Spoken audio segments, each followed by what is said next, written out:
So, I've replaced one Honda with another Honda. I'm getting rid of the FRV Shark that I hand painted with a roller and then flip paint cans.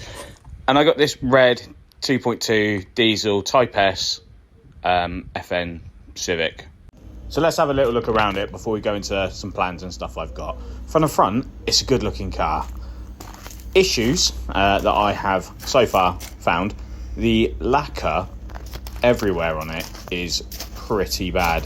Bumpers are a bit of a wreck. Wing mirrors are definitely a bit of a wreck. Wheels, not very nice. The door handle is missing the sort of outer section. I've got it, but it ain't on. From the back, I think these things look pretty decent. They definitely look better from the back than the front. Although, you can tell that this is not Type R with my little tow bar. More lacquer peel. Underneath it, just a horrible shade of red. Lots to sort, really. I'll paint it, but what colour? Leave a comment. Tell me what colour to paint this thing. Moving inside, we've got the Type R front seats. These come with the car, thankfully, and to be honest, they're worth half the car itself. Still got the standard seats in the back, but I'm happy with that because it means I've got all the belts. Problem we have is that the Type R seats don't plug into the airbag or seatbelt, so it comes up saying the seatbelt isn't being worn even when it is. And this plastic trim has broken off. Don't really know what to do about that, to be honest with you. Door card is broken, cracked. I'm going to completely ignore that though, because it doesn't bother me. It looks like at some point this has had a bit of a front end ding as well. The grille is slightly misaligned and loose, and there is a nice hefty crack in the headlight. Beautiful. Boot of this thing, massive. Could fit actually loads in there. And my favourite thing, how these seats properly fold flat to the floor. Both two sections fold exactly the same. Gives you a hell of a lot of room. It's like a van. When I say fold to the floor, the bottom section of the seat, as you see, folds forward, and then when you fold it back up, you've got a normal seat. It's proper cool design. So little things like having a push button start.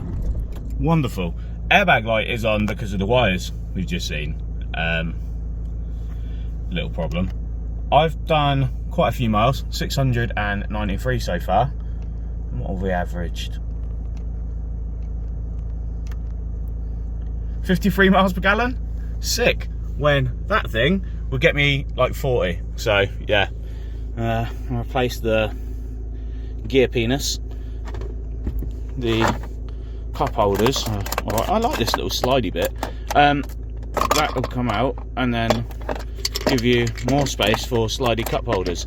Excellent, that's good. There's lots of bits and pieces in here.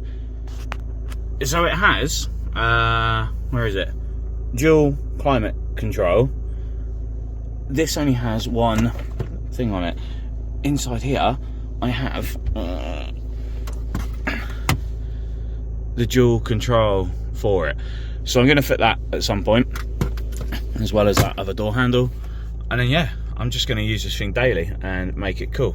So obviously there are plans. I'm going to lower it, I'm going to put some wheels on it, I'm going to put a spoiler on it, I'm going to put things on it and fix it and make it better.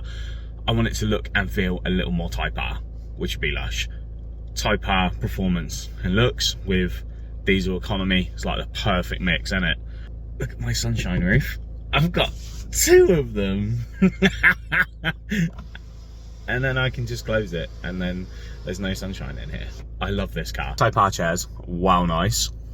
Rear chairs. Still got the 3 seat belts as well. So if you put the Type R seats in the back, you lose the middle seat belt. I don't ever really want 5 people in here, so I could do that.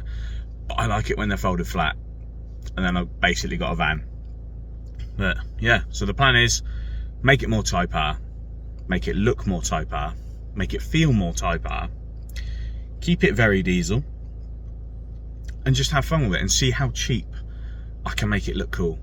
Because this car cost me £700 with a year's MOT. It's well good. I'm actually well impressed.